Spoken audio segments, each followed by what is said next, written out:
turn it over to Vicki.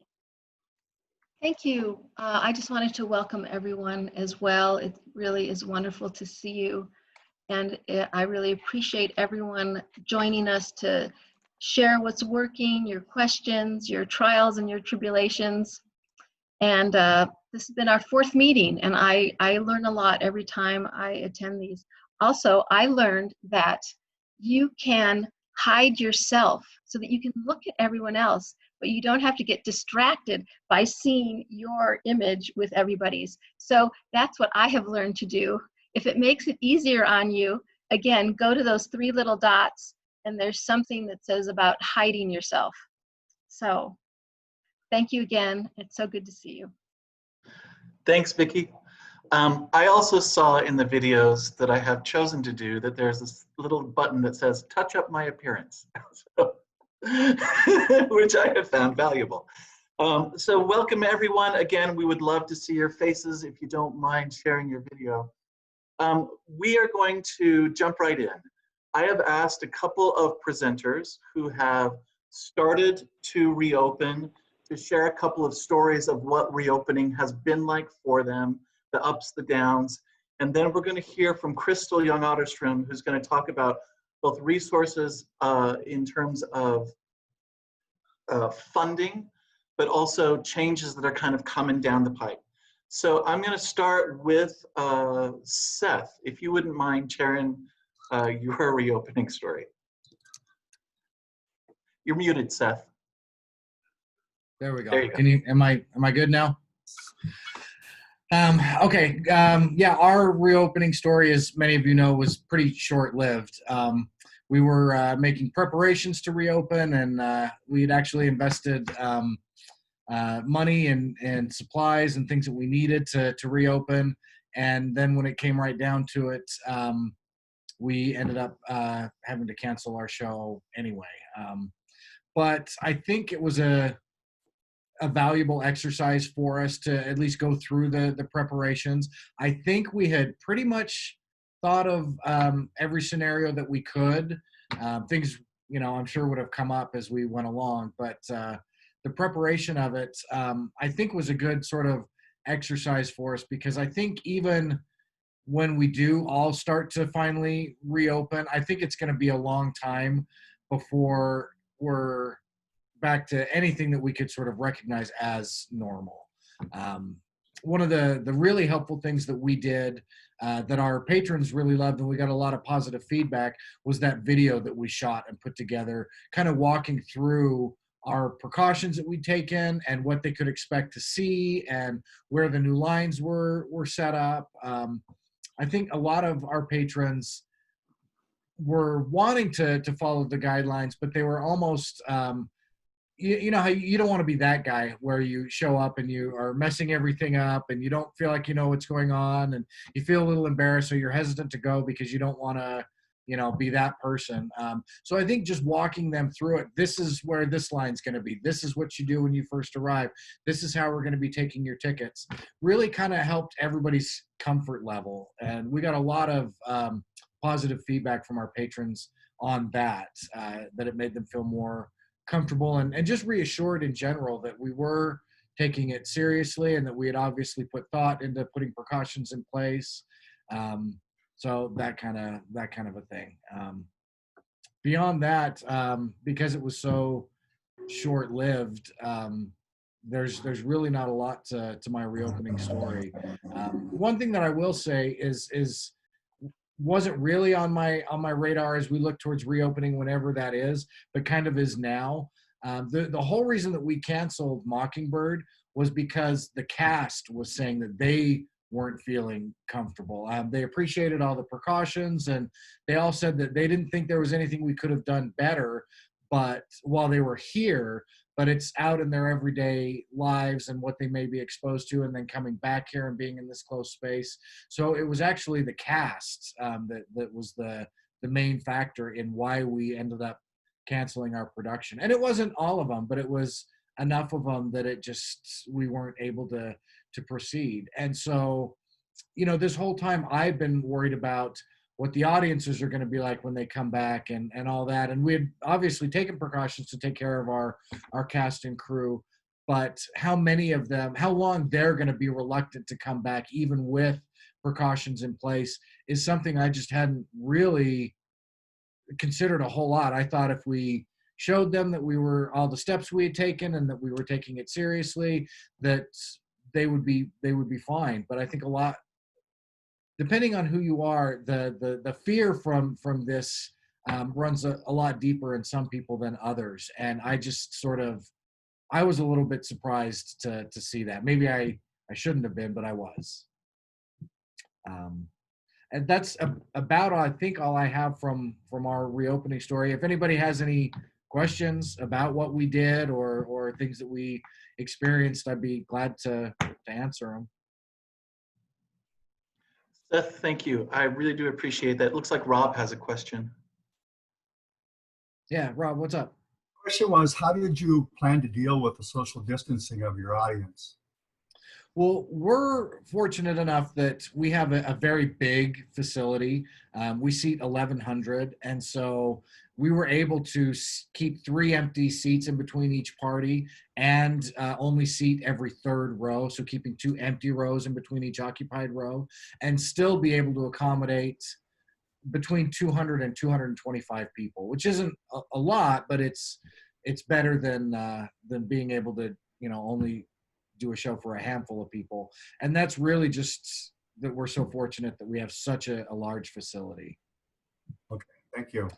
And being on campus here at Salt Lake Community College, there's lots of long hallways that we were planning to put ticket holder lines and people that were waiting to purchase tickets that stretched all the way down the hallway. Those of you that don't know our facility, it stretches about 3 city blocks long. And so there's plenty of room to put people down the hallways. And we put markers on the floor for, every 6 feet so that people could be mindful of keeping their social distance and all that. And that was just, again, we were able to do that because we have that space available to us. Hosting Sundance also helped because they're really good at queuing people. And so we learned a lot from just watching them the past few years and how they did things.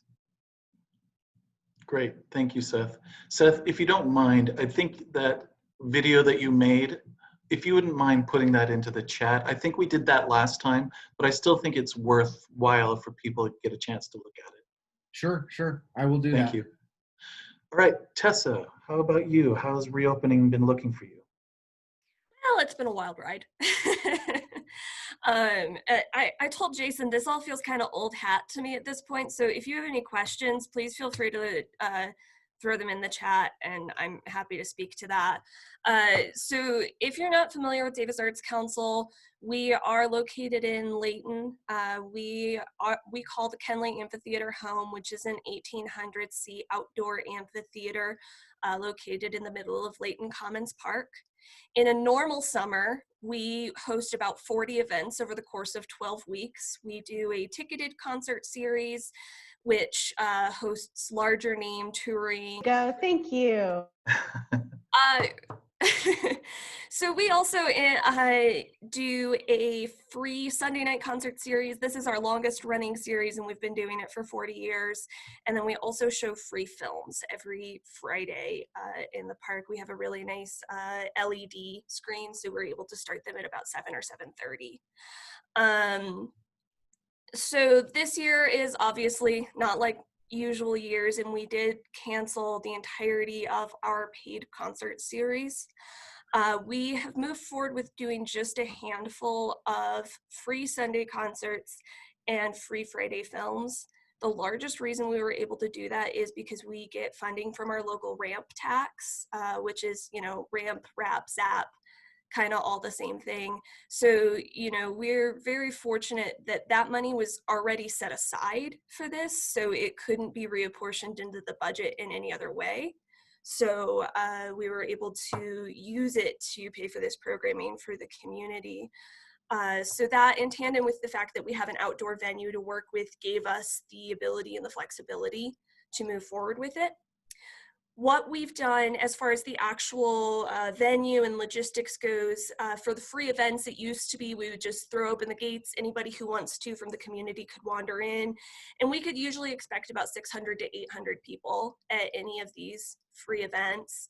But because we need to do things like contact trace, what we've done now is we distribute free tickets.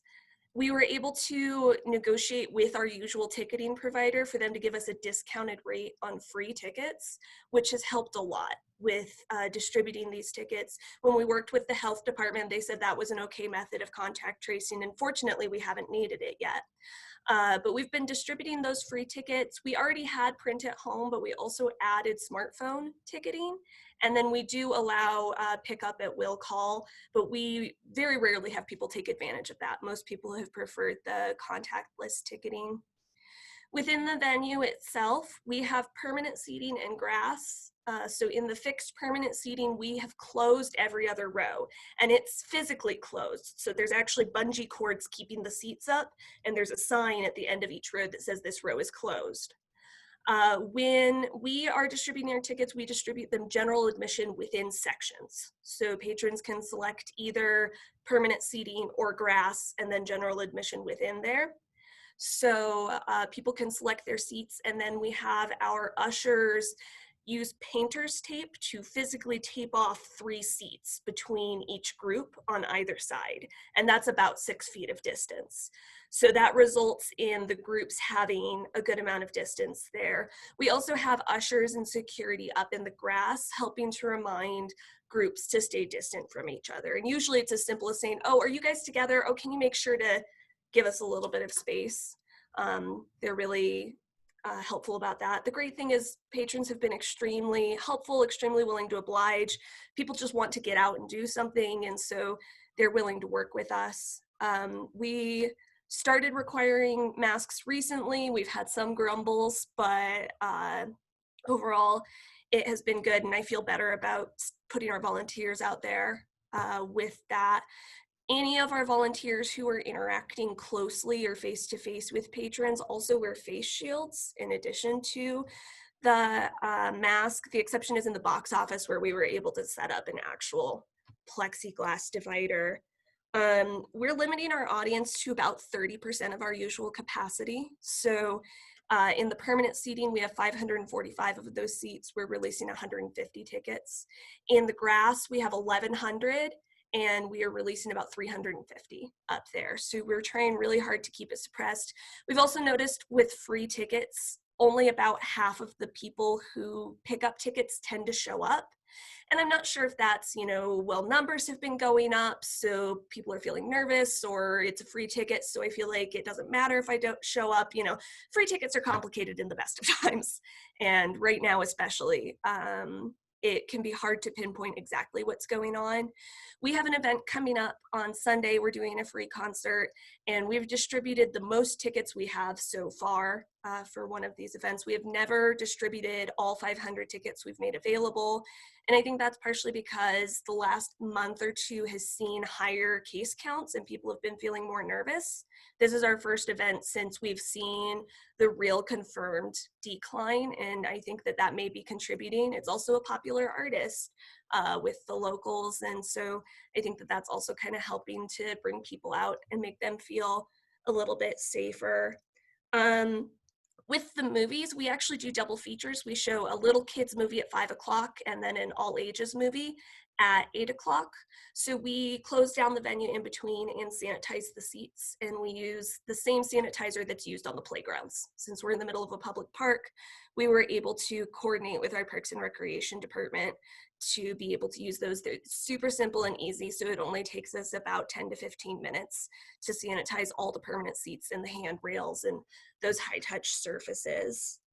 I am interested to see, as we do our last few events, we're hoping to do a couple more in-person concerts. We're hoping to do at least one more in-person movie, and then we're thinking about maybe extending further into September, which we don't usually do. I'm interested to see if the lower case counts contribute to higher attendance for us, because so far there just hasn't seemed to be as much interest from people in coming out yet. A lot of people have told us, I'm just not ready, or, I'm immunocompromised. So we've actually started even live streaming the concerts, even though they are happening in person, because so many people have communicated that they're still not ready to come out in person. So that's something we want to keep an eye on. One of the biggest things we've learned too is that in the midst of trying to plan for all the COVID safety, we still have to keep in mind all the other safety precautions that we would usually take. And as we were running around trying to figure all of that out, that's something that didn't get as much attention as it usually would when we were trying to put it together. So whether artists were saying, well, what are you going to be doing for my safety? Or we had an event where there was extreme heat. And so thinking about how are we going to be keeping our audiences and staff safe in the extreme heat were all things that would have been top of mind. But because we were so busy thinking about COVID, it didn't occur to us until it was almost too late to come up with a plan for it. So that's something I'm trying to really bear in mind as we move forward as well. I saw a question, what are we using for a streaming service? We're actually just using Facebook right now. We just picked up a really cool little camera that was recommended to me. I'm using it as my computer stand right now. But this was recommended to me by one of our patrons, and it was only like $215. It's a 4K camera with a built-in microphone that's really, really solid. I really like it. And so we're using that to broadcast our concert this coming Sunday.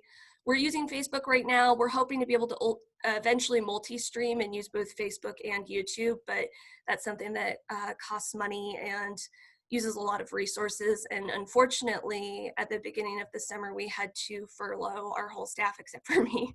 So because losing our concert season did still take a financial toll on us. So figuring out things like our marketing and social media and live streaming has been me. So it's been an interesting adventure. It's something I feel grateful we have an outdoor venue, and I will be a little sad to see colder weather come, because I don't know that we'll be able to make it work as well if we were to need to move indoors. But for now, it's been great. Tessa, that was fantastic. And there was shared a lot of great information. And I imagine you're all grappling with this, but you might also have questions for Tessa. I want to make sure that we can get through all the presentations. So I'm going to ask that hold those questions. Let's move into hearing from Crystal. Tessa, would you type into the chat what that camera is?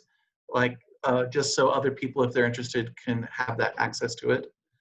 And Crystal, I'm going to turn this over to you.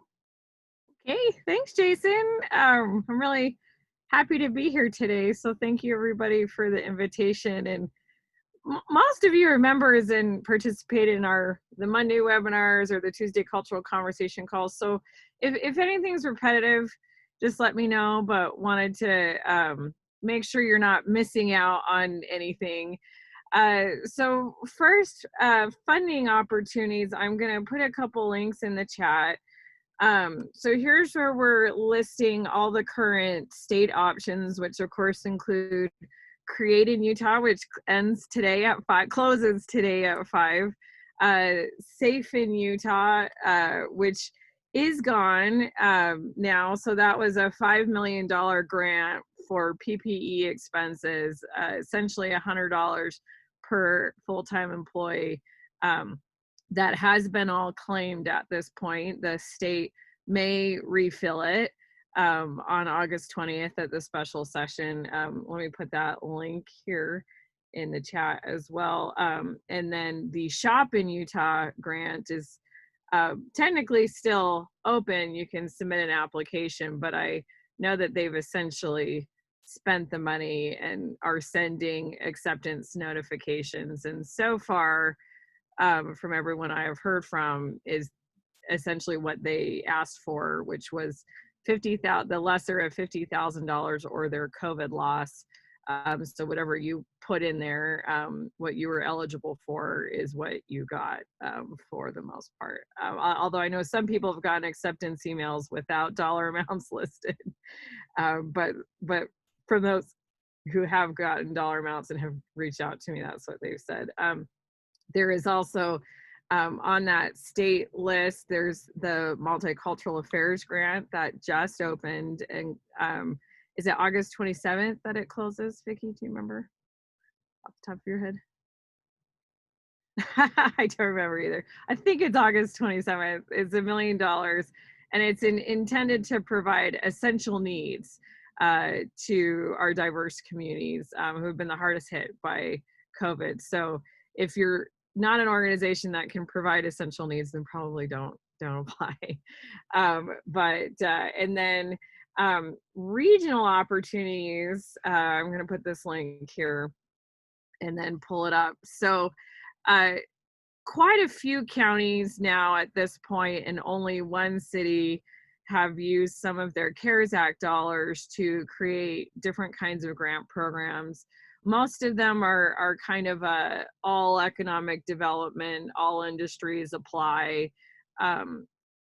Salt Lake County's was the first, and in the very beginning, they restricted you if you had received any CARES Act dollars, and some of the other county programs were going down that route. But Salt Lake County found that they had a hard time giving away $40 million with those restrictions, and so they've opened it up. So if you receive less than $35,000, you can apply for their SBIG grant. If you receive less than $35,000 for your CARES grant, Utah County did it in kind of an interesting way, as Jeff well knows in the call, is they opened August 3rd, and originally they were just saying they were preferencing people who hadn't received CARES Act dollars. They've kind of taken away that preference, but they changed it up so that nonprofits can't apply in this first round.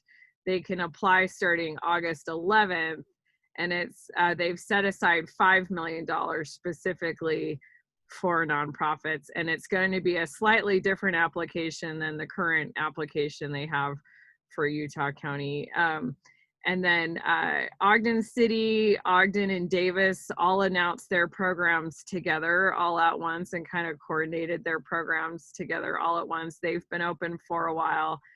And then Iron County is also open, and like the Weber County Davis that kind of collaborated, it's Iron County plus funds from some of the cities within Iron County from their CARES Act dollars. And I know Washington County is still working on one. Grand County is still kind of thinking through one. There's a few more counties in the works as well. And then I have permission to share with you about a grant program that is coming soon from Salt Lake County that is going to be wonderful. They're still putting the finishing touches, so anything that I tell you is subject to change, but they gave us permission to share it so that entities within Salt Lake County could start thinking about what their proposal could look like. And our hope is, because this is going to be a really great program and do a lot of good for the cultural sector, once they've finalized and announced the details of this grant, by golly, we're definitely sharing it around with all 29 counties and strongly encouraging them to do something similar, because this is going to address a lot of great need in our industry. But they intend it to be an open grant program with three main focuses of economic development, emergency needs, and then arts, culture, and education. They're using their CARES Act dollars, so it has the restrictions of it can't be for things you've already received CARES Act dollars for, and the onus is on you to make sure you're applying for that. It has to relate to COVID-19 in some way, either how you're adapting to COVID-19 or getting necessary equipment to make your facility safe in these times, or your events safe, or technology needs to maybe take your offerings online, your programs online, or all the kinds of things they expect to see and hope to fund with this project. It'll be kind of an open grant with not, the intention is not to have a set closing date, so that they will evaluate applications as they come in, and they had hoped to announce it this week, but now it's looking more like the week of August 17th. But that's going to be an incredible program, and I'm really grateful to Salt Lake County for it. Do you guys want to hear anything about the federal bills, where that's at? Is that something you care about? I did grab the links to 2 of the federal bills that I was thinking I would put in here, the Restart and the Save Our Stages. Can you just talk about them briefly?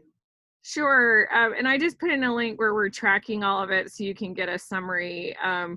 The Restart bill is a bill that components of it will probably find itself into the final, the next round of COVID relief bill that, as you've seen in the news, is being negotiated and kind of stalled. Today was their self-imposed deadline. But the Restart Act essentially creates a loan program similar to the payroll protection, but not exactly refilling the payroll protection. It's a 7-year loan. There's an employment cap of 5,000, but a streamlined application for less than 500 employees. It is forgivable based on a formula of your losses versus your expenses. Probably won't be as high of a percentage forgivability as the PPP loans were. But that is a good act, and it has some bipartisan support. The Save Our Stages is proposed by the National Independent Venues Association. It's a great bill. I think it's pretty unlikely to be incorporated into any kind of future COVID relief, because so far Congress has been really unwilling to pick winners and losers of industries. And so they're really trying to do programs that benefit a number of industries. And the SOS Act is really specific to one industry. But what that bill would do is create a $10 billion fund to help independently owned venues, which could include nonprofit venues. But the bill itself is structured to help a little bit more for-profit venues over nonprofit, actually. And then I think what's likely to happen is there's going to be a second round of PPP loans, and the details are TBD of what that looks like exactly. But the Republican bill includes the same amount of time, 2.5 months. Currently you have to demonstrate, I think, a 50% loss. But I know where they are right now because I had a conversation with Senator Romney yesterday. Is they're looking at a 35% loss, not a 50% loss. And they had talked about restricting it to most impacted industries, and instead of making it like NAICS code specific, it's going to be that percentage loss essentially is where they're going with that. But again, it's Washington, you never know.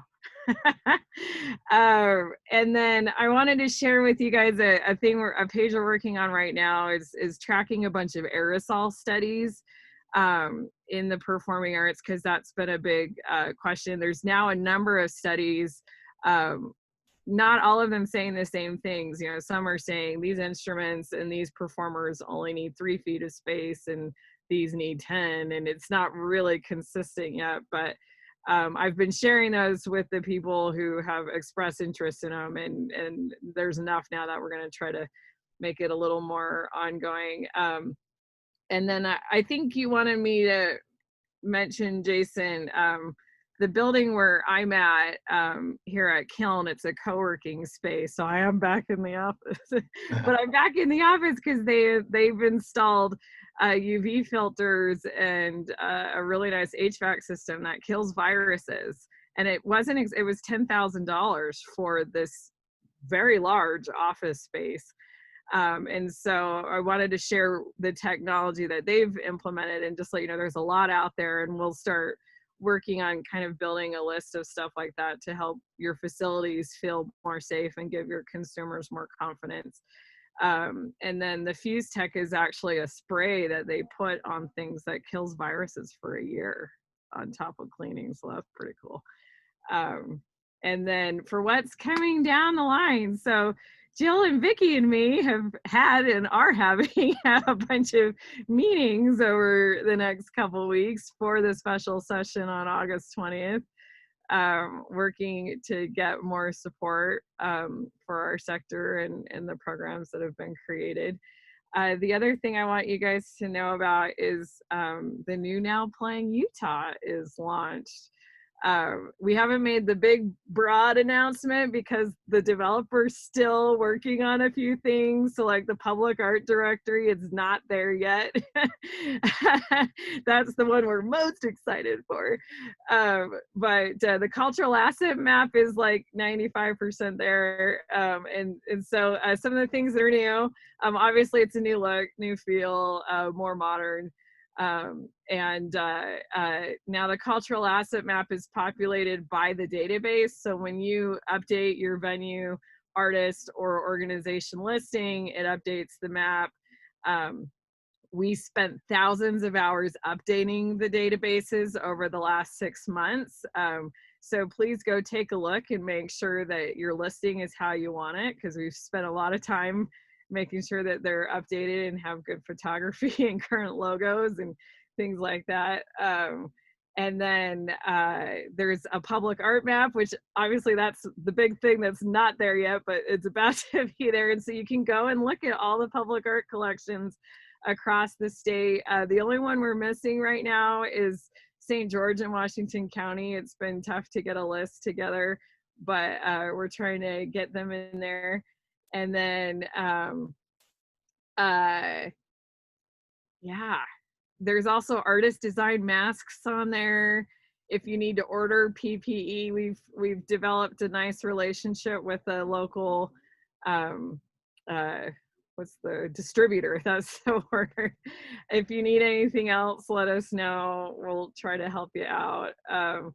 And then I think the last thing to mention is a lot of people have come to us about, well, originally when this whole thing started, we thought, let's have a great big reopening campaign once we're back open. But unfortunately, we don't get that moment with the vaccine where we're great, you know, we're in green, we're in the new normal, we're not going to get that for a while at least. And so the message that we want to communicate is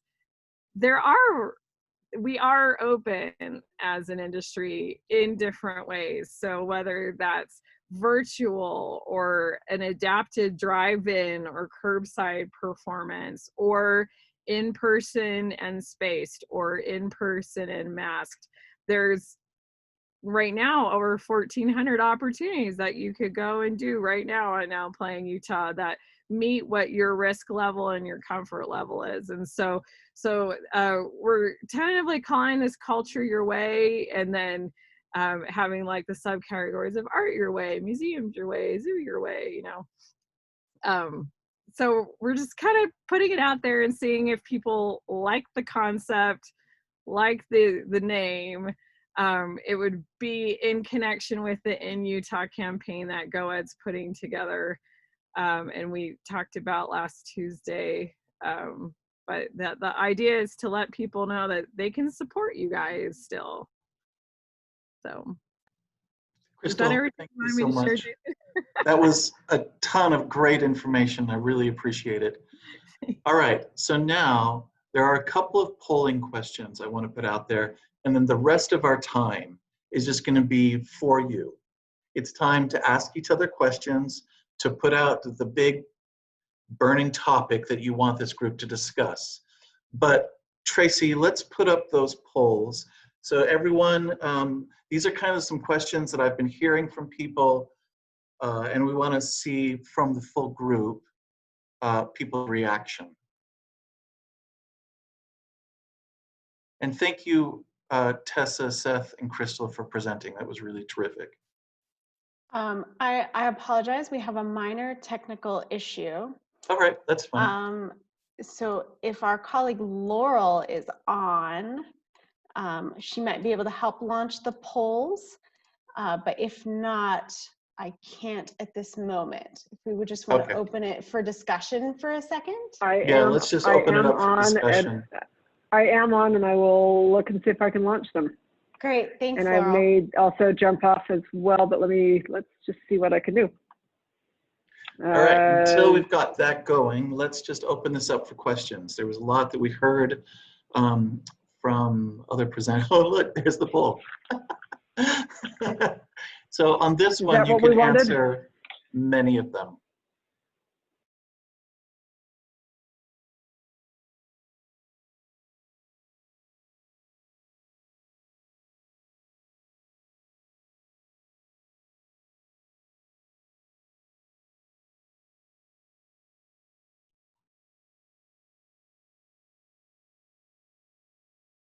All right, have we had the chance to answer that one? We've got 75% of the people have voted. I think we are close. Give me one more second where they're still coming in. Okay.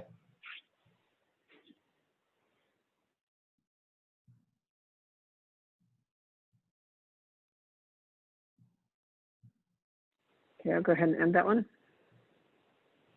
And would you like to see the results? Yeah, please.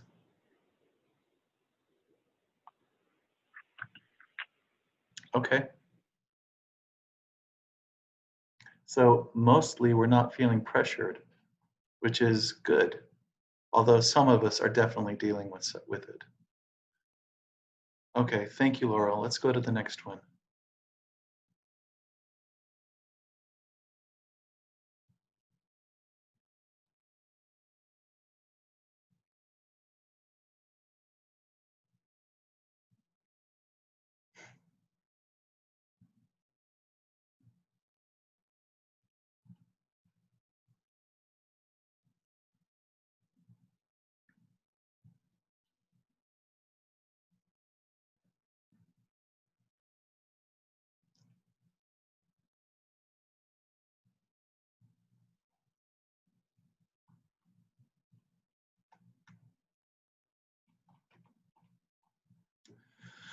There All you right. go.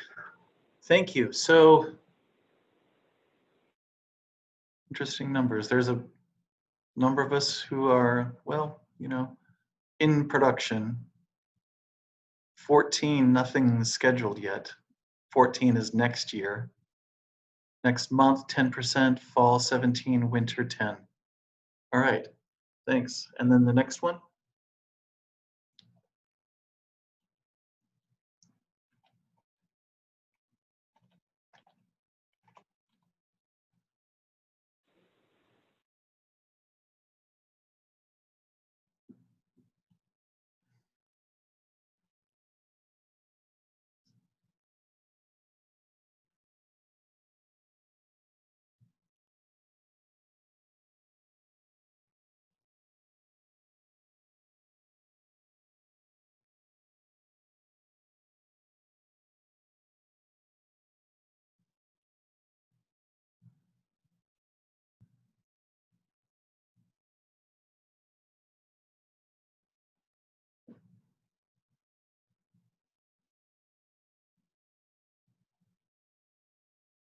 Okay. Are you presenting work virtually? Yes, 78, no, 22. If you are you charging? Yes, for 26, no, 74. I think those are some really interesting numbers. And in the national calls I've been in, this has definitely been a place of conversation about, you know, charging for the work that we're doing and setting precedents and how do we maintain going forward. So thanks for taking the time, and Laurel, thank you for jumping in and getting that poll up for us. Now, really, we just want to open this up. I think hopefully you all know that raise hand button. If not, you go down and you click on the participants button, it'll pull it up to the side. Merle, thank you, you got your hand up already, so why don't you take off and ask a question? I was wondering on that about what we're presenting. It might depend upon what type of thing we're presenting and whether we're charging for it. That might actually help get a little more granular in that question. Some things may lean more towards charging, and others might be more like we're just staying present. That's just a thought. Is that something you're working on, Merle? Well, most of what we're doing online right now is really just staying present, Yeah. and not disappearing from the conscience, right? Could you Right, give an yeah. example, Merle, of Well, what for that- example, we did do one competition that was a plein air event that we actually found a way to do that virtually. But that didn't have any prize money. But we've put out a series of videos maybe about just, hey, how do things work backstage? What does a customer do? How does the fly system work? So some of the information we've been putting out virtually is really just, we wouldn't charge for that. We're just trying to make sure that we stay present. We've got an anniversary celebration coming up we're preparing for. That will ask for donations as part of it. So I think that might change just a little bit more information about what kinds of things you're presenting virtually. Seth has a question, but I'm kind of curious. How many of you have done an online fundraiser at this point? Just raise your hands. Okay. See a few Actually, hands. not a lot of people. All right, Seth, do you want to ask? Yeah, I was just curious for anybody that's reopened or is reopening, what your plan is for patrons that like absolutely refuse to wear a mask. That was the one area that we were really not sure of as we started to move forward, and going in. We were going to have one of our because we're affiliated with the state, the UHP handles all of our security. And we thought if we just had an officer in the lobby, hopefully that would deter anything. But if anybody really pushed it, we really didn't know how we were going to go forward. We don't want to make a scene and have somebody, arrested or whatever. So I'm just curious if anybody has any good ideas about how to deal with that. Anyone want to respond to Seth? And then Joe, I'm going to go to you afterwards for your question. But right now, if you do want to respond, just please unmute and let's hear it. I'm open. Paul and then Jansen.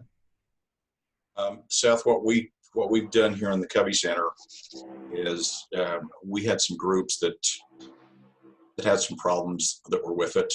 We've actually kicked out a few clients and told them that they can't come back.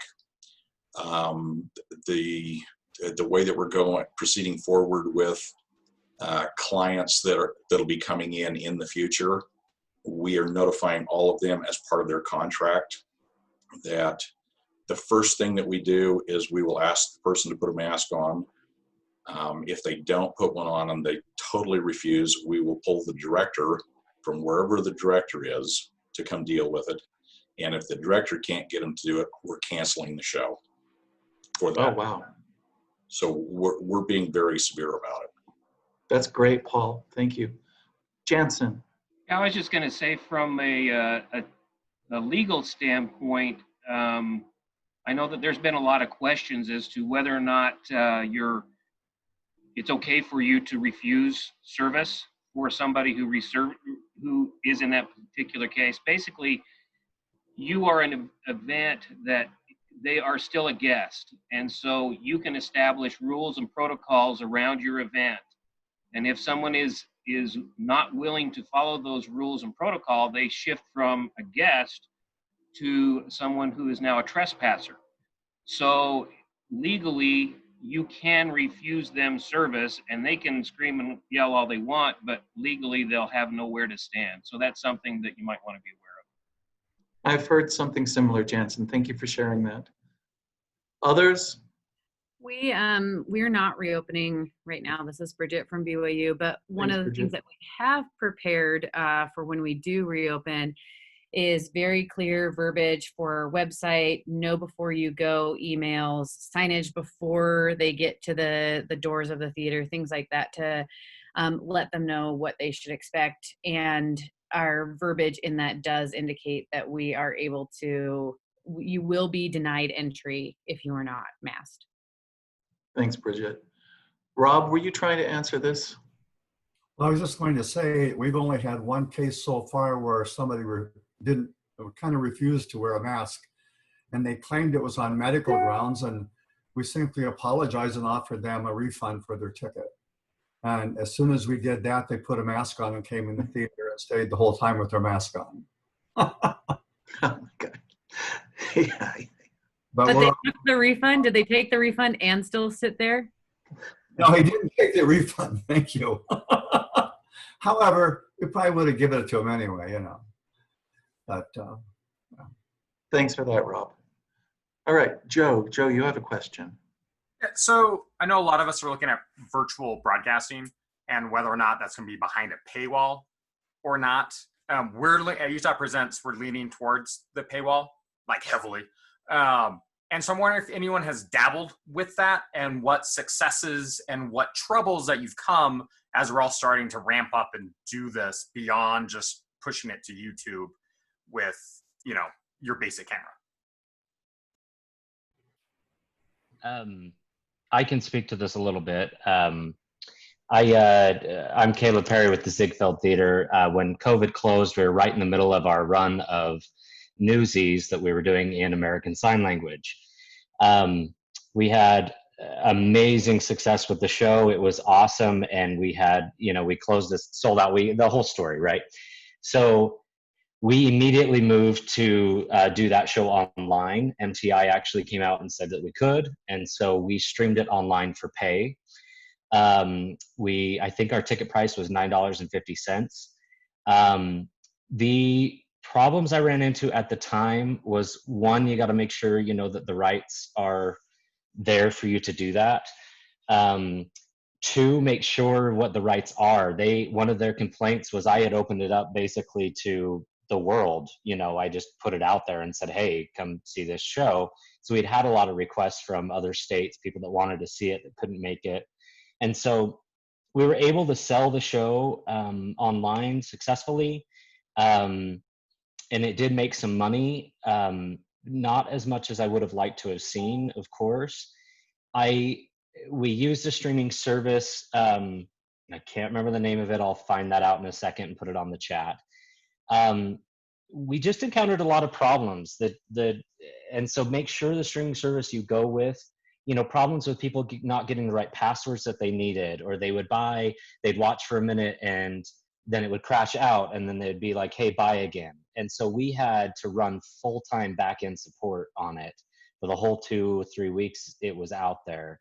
We had to scramble a lot to make sure that everyone got their passwords, because you're suddenly entering into a game that is Netflix and Disney Plus's home. I mean, people aren't going to tolerate it.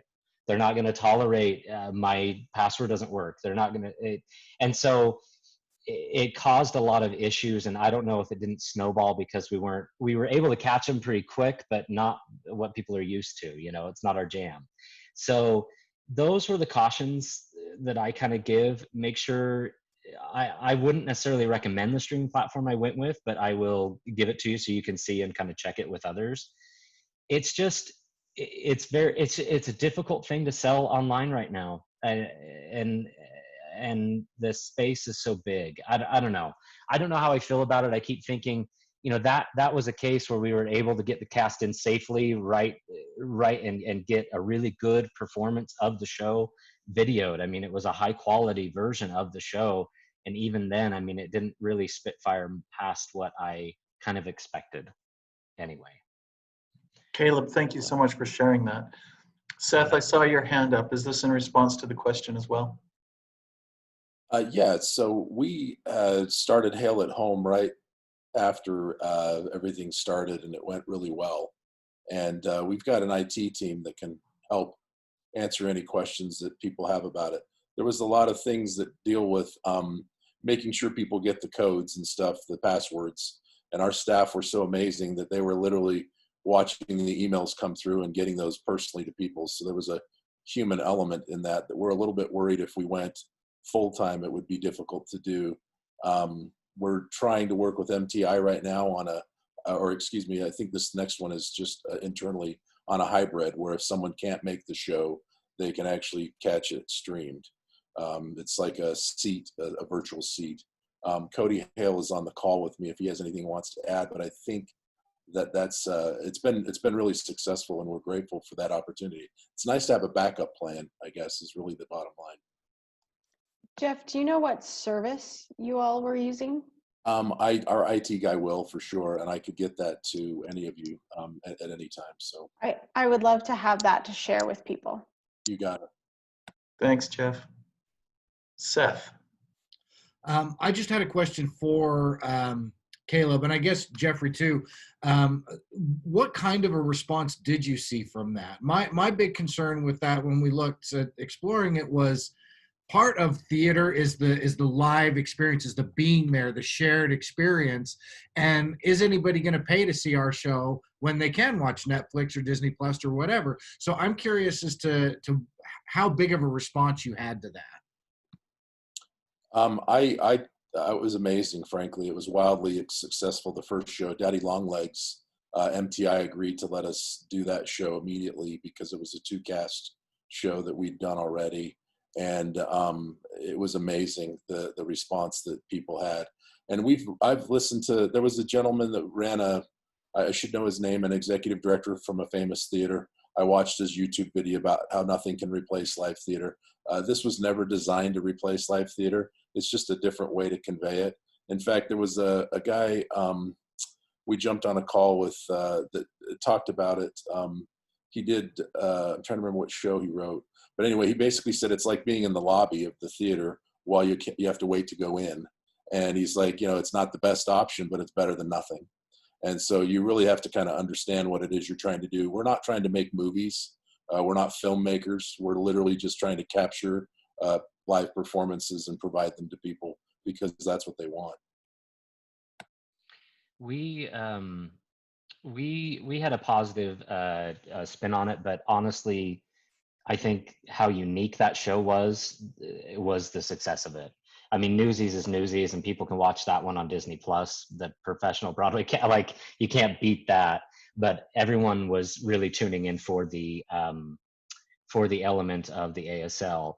The other thing that I had great success is selling it to teachers. At the time, every teacher still had a class sitting there, and they still needed to go to concerts and see shows. And so I would contact the teachers that I knew, and we would do a discounted rate for them to buy it for their people to see. And that was a huge success. That was about half of our sales. I think we sold about 1,000 licenses. Actually, we probably sold more than that, but most of them were probably at that discount. And so that was huge for us, was presenting a show, especially, with the ASL element. We got the ASL teachers wanted to show it to their kids, and they did, and we got very positive responses. And then we had the theater teachers that wanted to show something unique. So that was kind of our niche of that. Were you doing live broadcast every nightly, or just record once and then rebroadcast? Yeah, we recorded it immediate. I mean, everything got shut down, and we immediately pulled everyone in as safe as we could and did a quick film of it, and then that was it. And so then we put that online. And I just found the reference. So it was the American Association of Community Theater hosted a webinar that's free. You can watch it. And the gentleman's name was Ken Davenport. And he was phenomenal. And he talked about how they're working through a variety of things to look what theater is going to look like post-pandemic. And it's well worth watching if you haven't seen it. Great conversation. Thank you so much.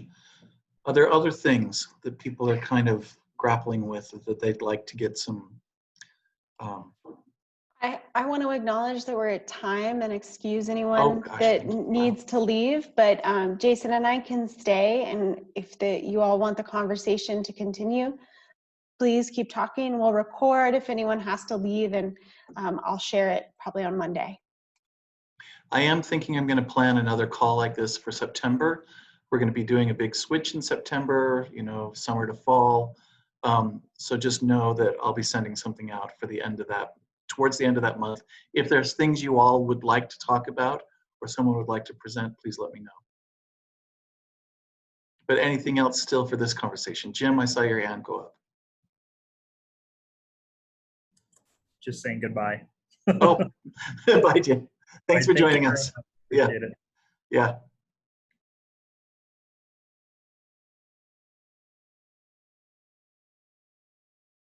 Jeff, there's a request from Joe about passing on the contact info from your IT team for streaming. Yes, and so we have a volunteer that's been helping us, which is absolutely amazing.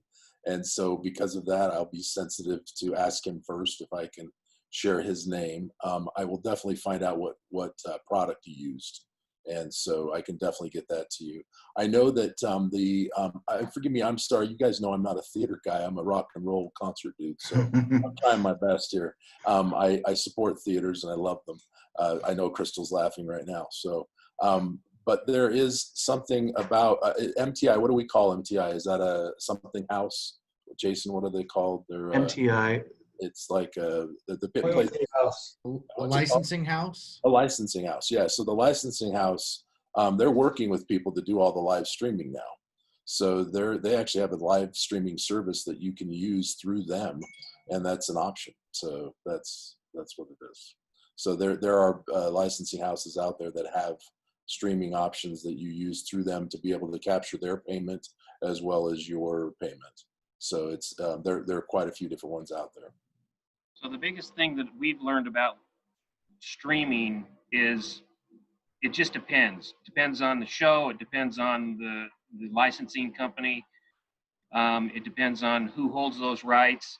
Some of those are split out. If you want to get into the videography part of it, it's a whole different organization.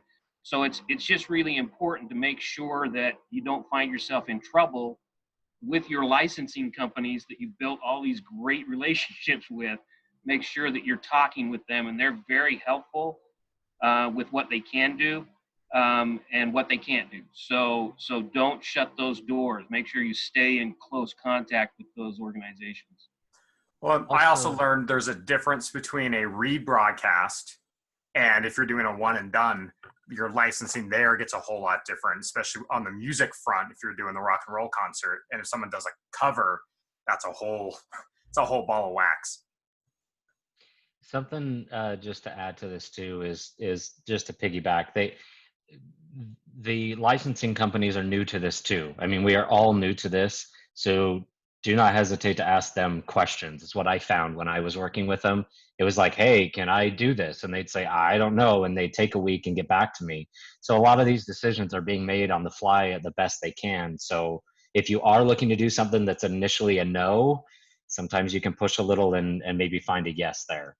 So, they're trying to figure it out too, to help all of us. It's cyclical. Everybody's, so.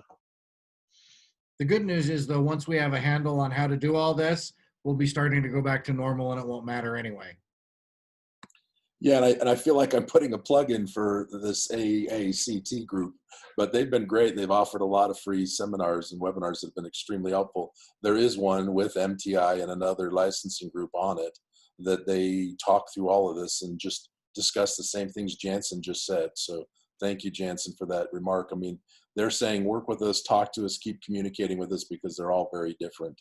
And so you have to know, like Disney, for instance, apparently is limiting the use of their shows for K through 12 only, and it's the junior shows, and there's a lot of restrictions to those. So again, really, really unique things only for this time.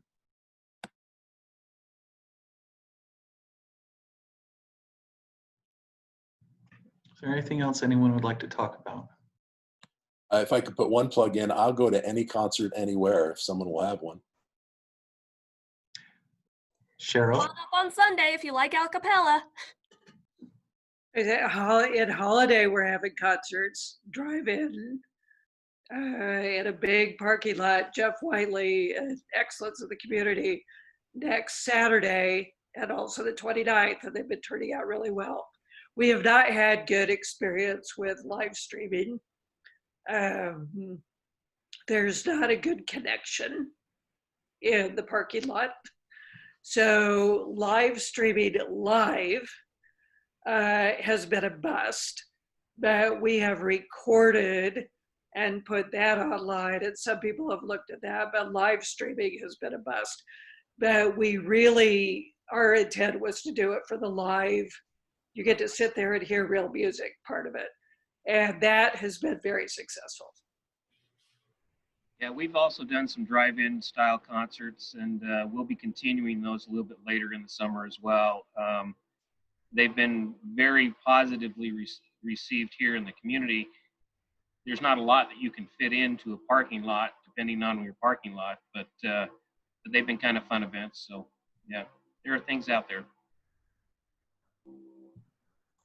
This is Kevin at Tuacahn.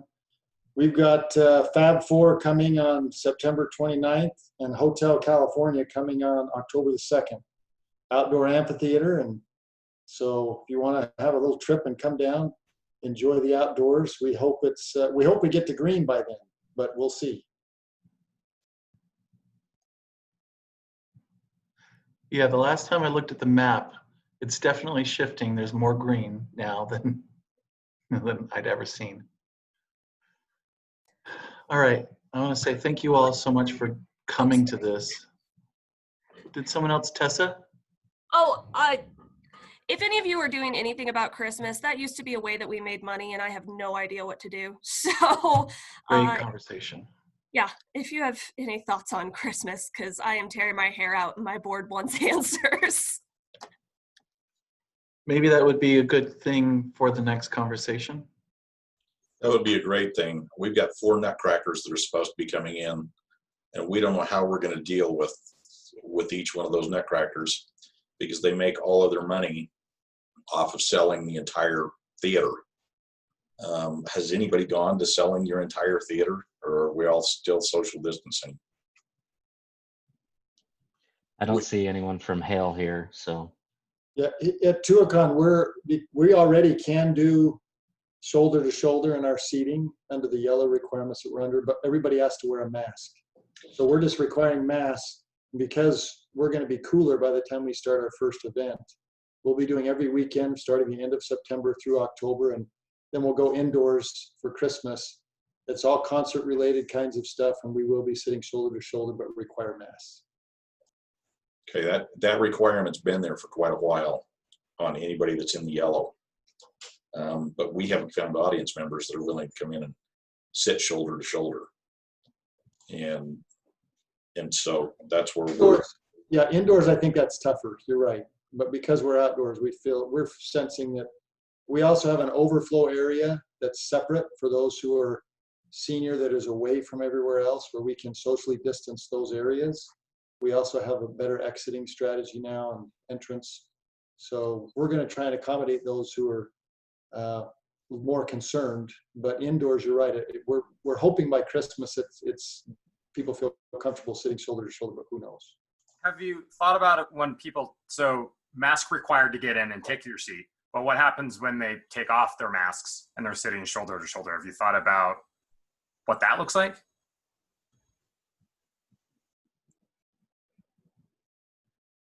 Sorry, Kevin, you're muted.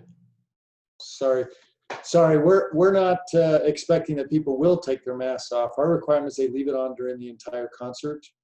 And we do have some strategies. Some of you talked about them, about what we're going to do if they don't.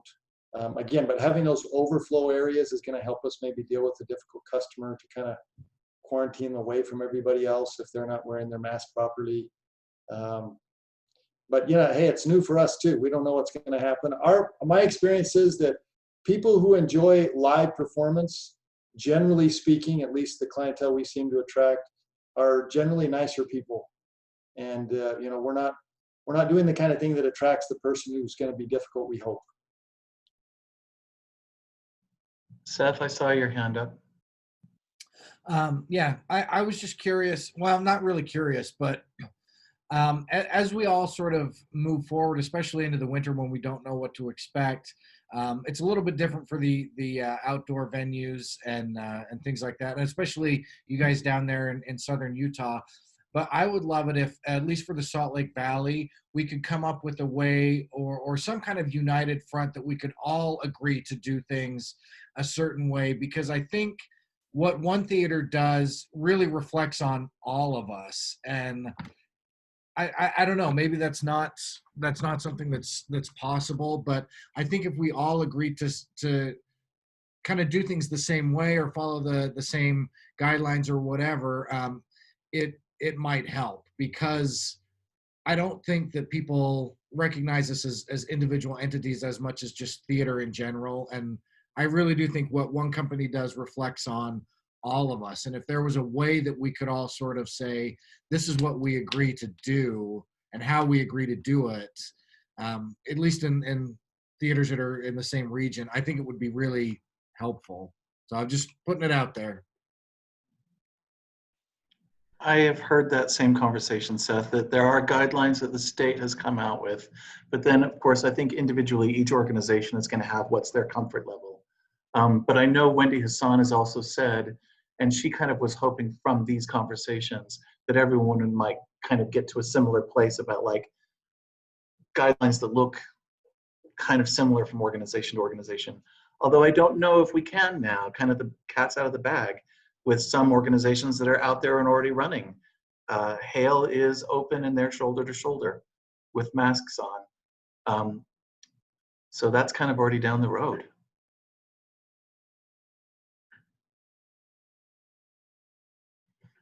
All right. Thank you all so much for being a part of this call. Again, I'd love to hear other thoughts of what you'd like to talk about going forward.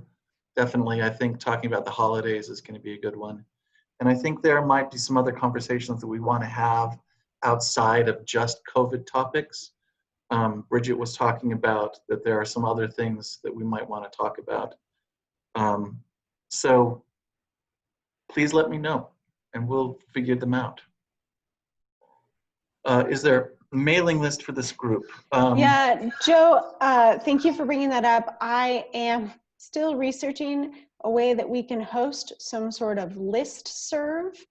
The state is not into this idea at this exact moment, but I think we've found some ways we can do this. So look forward to that. If anyone else wants to be on that listserv when I get it up and running, please, you could private message me right now with your email or email me later. And I'll put my email in the chat so it's handy. So sorry about the delay on that. We were really excited and still working on it. Joe, also, are you talking about getting emails for these calls specifically? Yeah. Okay, if anyone else would like that, please email me. I've got the list that I created. If there are other staff members that you would like to be getting these emails about this as well, let me know. I'll make sure they start getting notification. And I'm going to put my email into, you should all have it, but you know, here it is. If I spell it correctly. And that's correct. There you go. All right. I'm wishing all of you the best as we navigate through this. Yeah, thank you all for joining us. And I'll email out notes and the recording as soon as I can. All right. Take care, everybody. Thank you. Bye.